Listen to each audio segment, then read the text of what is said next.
everybody. How are you tonight? It's Gretchen Shepherd with Story and Art. This time, Story and Art's coming to you via Premiere because I'm on the road with my camera, most likely in some place with no internet connection. So I don't want you to miss Story Night because there's just too many great books out there to even miss one night. And it's, I just have too many to share.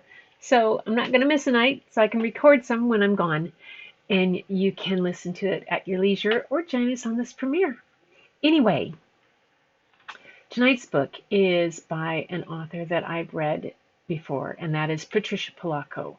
She did Thank You, Mr. Falker, the story that is her autobiography about the teacher that discovered her difficulty with reading when she was close to almost close to middle school, and got her through that, and all the wonderful things that have befell her after that, and what she's an amazing author and she's an amazing illustrator. But tonight's book is another one that she drew from her own experience and her own childhood. And it's based on a true story. And tonight's book is called Sticks and Stones. And it's a true testament of just how great it can be when you find your tribe. And even if it means standing up to a bully, the tribe that fits you, and how the friendship that lasts and what it can become, and the bravery that finding your tribe can give you. So here's to that, and this is Sticks and Stones by Patricia Polacco. I'm trying to get me not to be so there. Maybe if I turn that way, then it won't shine in my glasses. Sticks and Stones. It was almost fall. Oops, let me switch to the book. That might help. There we go. Here's the cover, Sticks and Stones. It was almost fall. I had spent the summer with my dad and grandma, and as always, normally I would be getting ready to fly back to California to be with my mother to go back to school. But this summer, it was decided by my parents that I could stay in Michigan for the school year. I had always wanted to spend a winter with my dad and couldn't believe my luck. Maybe at this school I'd be popular and no one would know that reading was so hard for me. My best summer friends, Helen and Marty, seemed to be so happy that I was going to school with them. When my first day of school came, I broke out with a red rash all over my face.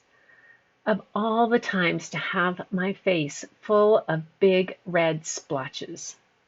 Marty and Helen stopped to pick me up on the walk to school. The three of us had ridden our horses together all summer, and I felt so happy knowing that they were my good friends. But when we got to the entrance of Williamston School, they ran squealing up to a group of other girls, and then they all snubbed me. They just left me standing there all alone. I didn't even know where my classroom was. Then a gawky-looking boy with dark horned-rimmed glasses so thick that it made his eyes look as big as saucers looked over my shoulder at my schedule card. "Hey, looks like your first class is art with Miss Skirds. I'm going there too. I'll show you where it is," he said, and he tugged at my dress. As we entered the art room, most of the tables were taken. The only one left had a very shy-looking girl sitting alone. The boy with glasses and I started to sit with her. Then a voice boomed out, "Whoa, looky here, sissy boy, and who's the cootie with him?" I looked around to see who he met. Then I realized that he was pointing at me. "Those are cooties on your face, aren't they?" Then all the kids laughed, and I felt my face get real hot. "And look at who Sissy Boy and Cootie are sitting with. Her ugliness, the mean boy trumpeted as he pointed at the shy girl at our table. The name's Tom, not Tommy, not plain old Tom. Tom spelled with an H. Tom ignored the mean boy who was glowering at us. She's Raban, Tom motioned to the shy girl. We're known as Sissy Boy and her ugliness. At your service. He chirped and he gave me a sweeping bow. Looks like we are all in Miss Peterson's class together, too, he added as he scanned my schedule card. My name's Tricia, I said, and fluttered my eyelashes, otherwise known as Cootie. Then we all giggled. The toad's name is Billy, Tom whispered. We all crouched down and took a fleeting glance at him. He was still giving us dirty looks. During the next days, Ravan, Tom, and I became inseparable. I found out that Ravan designed her own textiles and painted them herself. I told them I had two loves, horses and ballet. My mom had me take ballet lessons back in California almost every day, but here in Michigan my dad couldn't afford them. I didn't exactly know what Tom liked to do outside of school. I just knew that his mother took him somewhere on Tuesdays, Thursdays, Fridays, and some Saturdays. I didn't know exactly why he was called Sissy Boy until one day on the playground when our gym teacher asked us to form teams for a game of softball. He picked two kids to be captain, and the captains picked their teams. Even Ravan and I got picked, but Tom just stood there, unpicked. Someone pick Tom or I'll assign him to a team, the teacher snapped. Pick him, Cedric, I whispered to our captain. Please pick him, I added. All right, Cedric said with a breathy sigh. But he can't play, some of the other kids whined. He can't even throw a ball. As the game started, I saw what they all meant. Not only did Tom strike out in the last inning and lose the game for us, but on the third swing at the ball, the bat flew out of his hands and almost hit the shortstop. For the rest of the day, kids passed us in the hall and hissed, Sissy Boy, at Tom. And as usual, he appeared to laugh it off. But after school, Billy caught up to us as we were walking home. I hear you lost the game. You even lost the bat, he howled. Then he thrust his face into Tom's and bared his teeth. Once a sissy, always a sissy. Tom had to be hurting inside, and it broke my heart. I felt my face get real hot. It's only a game, I blurted out, and at least he isn't an overstuffed bully like you, I added. And remember, sticks and stones can break bones, but names will never hurt you. The outburst earned me a month's worth of elbow jabs in the halls from Billy and his lackeys. The fall air was crisp and foretold the approach of winter snowfall. The winds blew in from the north.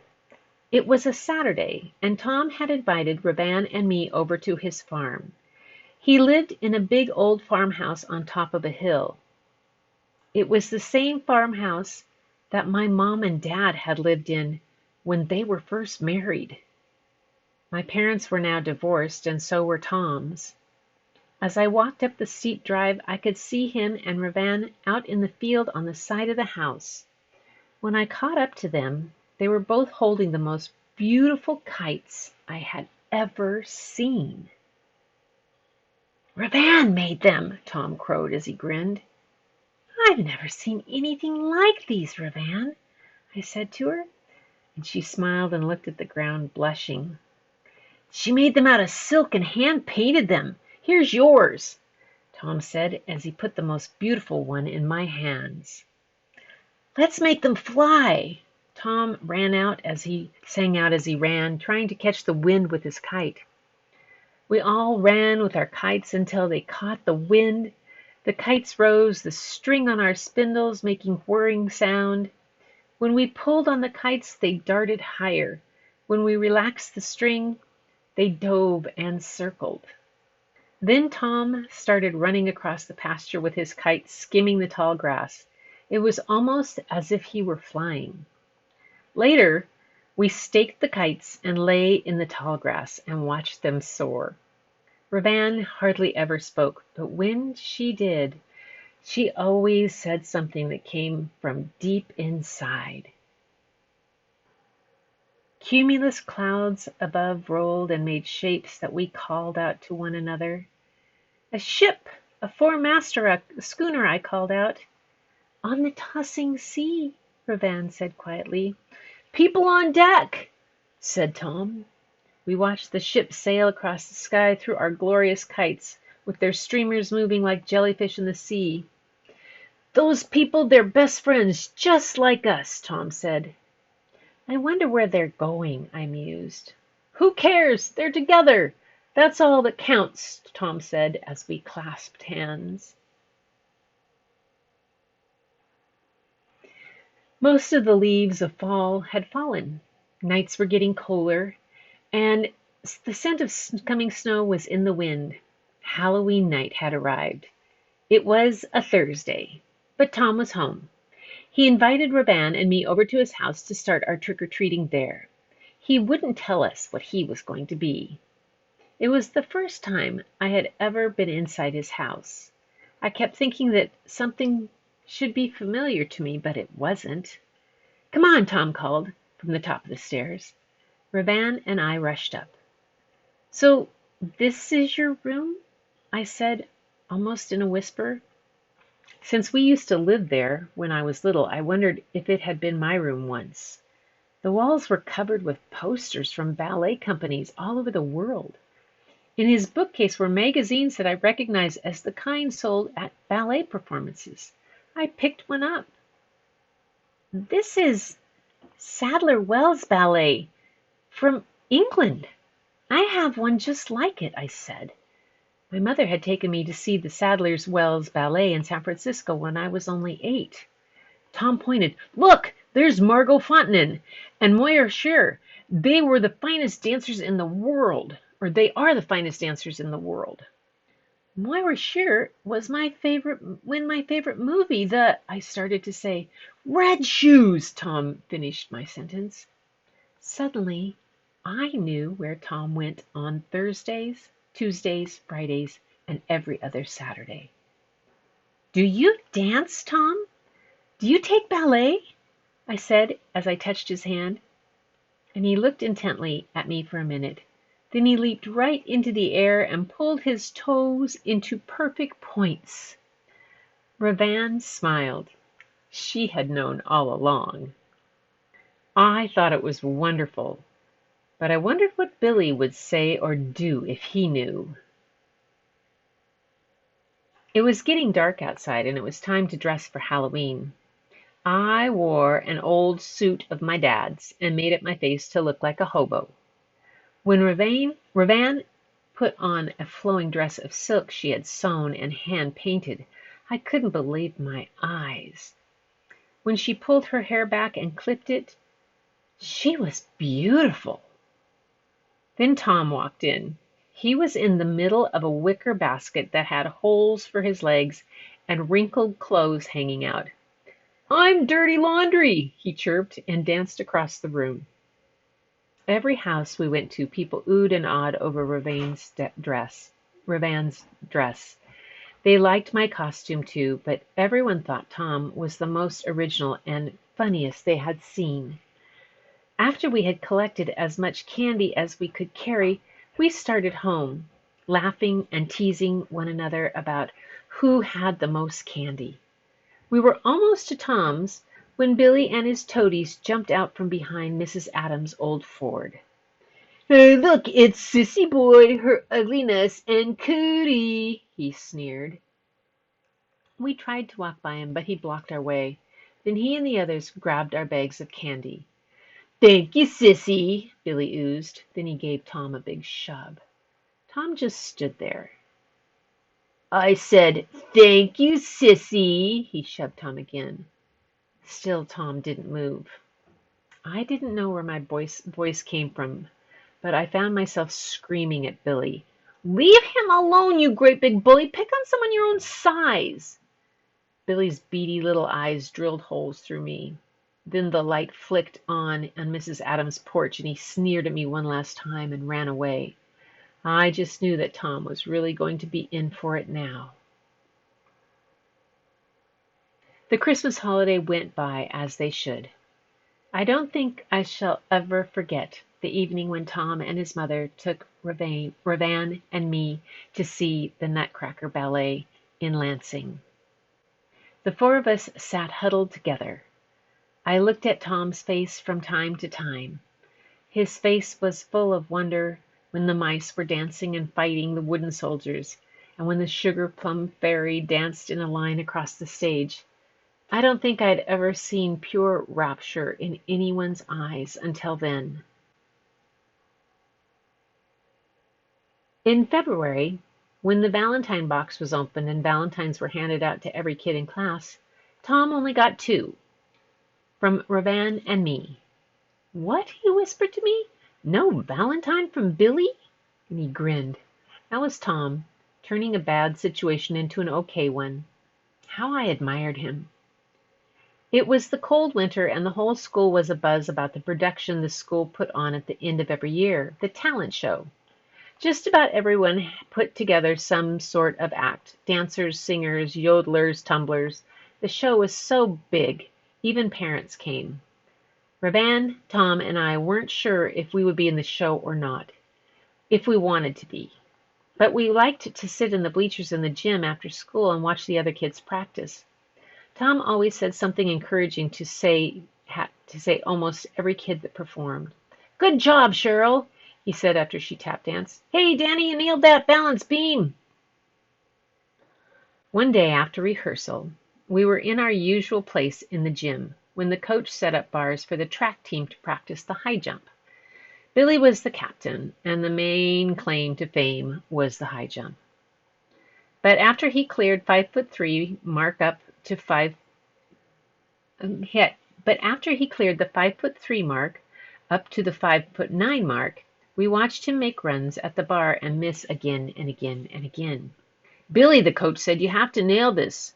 The team has a chance at state finals. It's only the quarter of an inch more. I'm asking you." And the coach seemed annoyed. Billy tried again and missed. I could see Tom watching. When practice was over, Tom, Ravan, and I climbed down to the gym floor. Then all of a sudden, Tom took a run at the high bar and leaped over it with 6 inches to spare. He was in complete split as he sailed over the bar. "See what ballet can do for you?" Tom sang out as he landed. It was then that we realized that Billy and the coach had not left the room. They both heard what Tom had said. Ballet or not, kid, why haven't you tried out for the team?" the coach asked. And Billy's fists were white from squeezing so hard. Tom's face was red. "I was just fooling around," he stammered, and he grabbed his book bag and made for the door. The coach kept trying to call after him, but Tom didn't turn back. We were almost home when Billy suddenly straddled the sidewalk in front of us. He was alone this time. He jumped Tom and pushed him to the ground so hard that his glasses flew off. "My glasses! I can't see without my glasses," Tom pleaded. Billy picked them up and held them in front of his face. "You mean these, you little priss? You little butterfly ballet dancer?" Billy said in his mocking, whiny voice. "Wait till I tell everyone at school." "Please, my glasses, I need them," Tom begged. "They're the only ones I have." And with that, Billy dropped them and stepped on them, grinding them into the ground. He laughed and ran away. For the first time, I saw Tom cry. He sat down on the curb, and tears ran down his face. "Mom won't be able to get new glasses for a long time. She just can't. They're so expensive." Ravan and I sat with Tom between us, not knowing what to say. Suddenly, his face changed. I didn't realize how handsome he was without his glasses. He had beautiful dark eyes. "I'm going to be in the talent show," Tom said with real resolve. "Will you dance, Tom?" I asked. Tom wiped tears out of his eyes. Yes, he said, I am going to dance. As the days passed, Tom practiced and practiced a dance he had danced in a performance the year before. Tom's mother had taped his glasses, but he couldn't dance in them very well. So Raban and I helped him block out the space on the stage, because he couldn't see well enough to be sure where he was stepping. When the big day arrived, Raban helped him into his costume in a closet, so that no one would see him until he stepped on stage. I stood just in front of the stage on the gym floor so that I could warn him in case he came too close to the edge. I gave the record to the person who was going to turn on the phonograph for Tom's dance. Finally, there was a hush. The annual spring program commenced with Frida Harding's tap dance. Then Jessie DeWitt did bird calls. The girls' glee club sang 3 selections from Oklahoma. The principal made a boring speech, which was followed by 2 really dumb skits by the boys' athletic club. Then, just before Tom, the pom-pom girls did a routine they called Razzle Dazzle. Then it was time. Tom was on. The empty stage was dimly lit except for one spotlight in the middle of the backdrop. Raban cued the music. First they missed the track and there was a loud scratching sound, and then a melody from the ballet Swan Lake echoed from the wings. Tom stepped into the spotlight. He was dressed all in white, in the classic costume of Prince Siegfried from Swan Lake. He seemed to be glowing. Then Billy jumped up onto his seat and called out, "It's Sissy Boy!" A girl shrieked, and then some boys gave catcalls, and finally laughter resounded at what seemed like hundreds of students stomped their feet on the gym floor. Tom began to dance anyway. The laughter was so loud that the record could hardly be heard. But Tom danced. Perfect pirouettes, spinning like a top. He was so graceful, so elegant. He was the Swan Prince. Someone reached in and took off the music, but Tom didn't stop.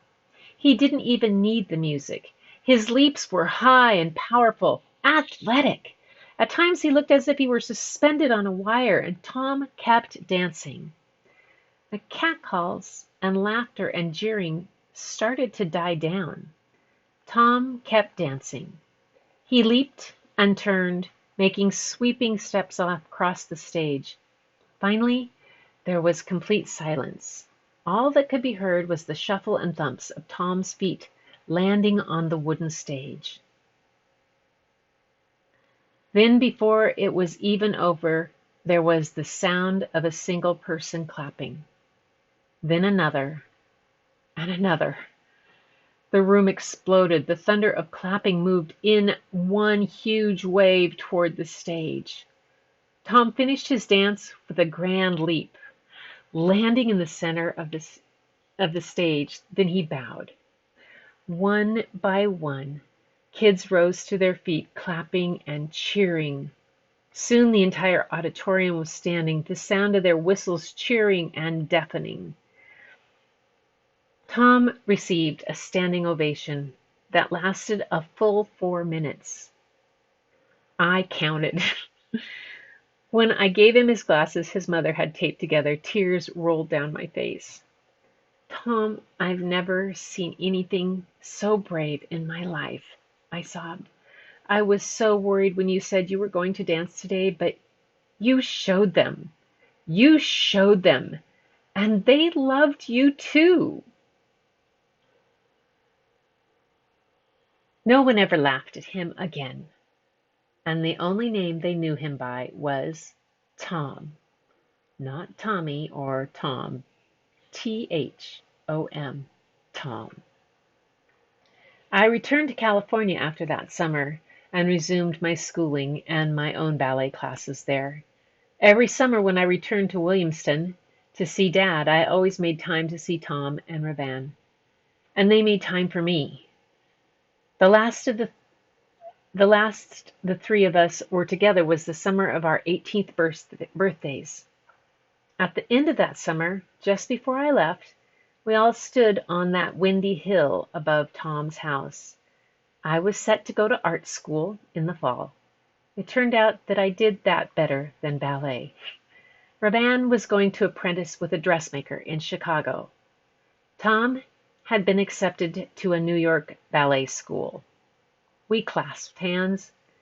We didn't say anything. There was no need to.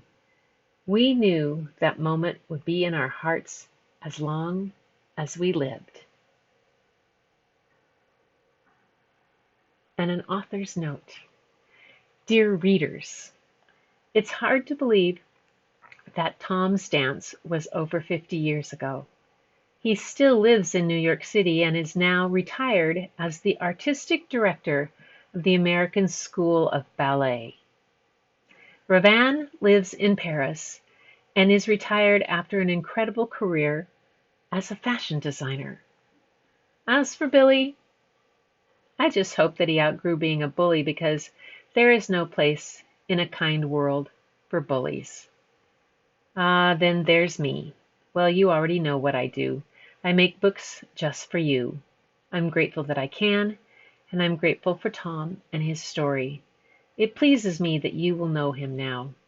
Oh, and one more thing. If you are the kind of kid who marches to a different drummer, like Ravan, Tom, and me, step high. Strut your stuff with courage and goodwill. That cadence will take you places that your heart aches for and where your dreams dare to lead you. Your heart knows the way. And that is Sticks and Stones by Patricia Polacco. Oh, what a book. What a book.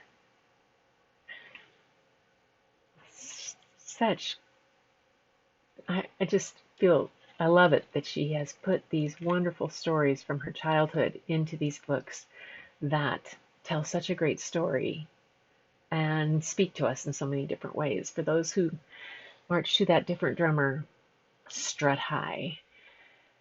Well, that's it for story tonight. And I look forward when I am back with you in real life, in a live. But until I make it back from off grid, keep looking for the stories every night at 6:30 as a premiere on Pacific time. They'll be there. And also, keep looking for the beauty hidden in plain sight. It's all around you. But the first place you want to go look is in your mirror and find it there. Till next time.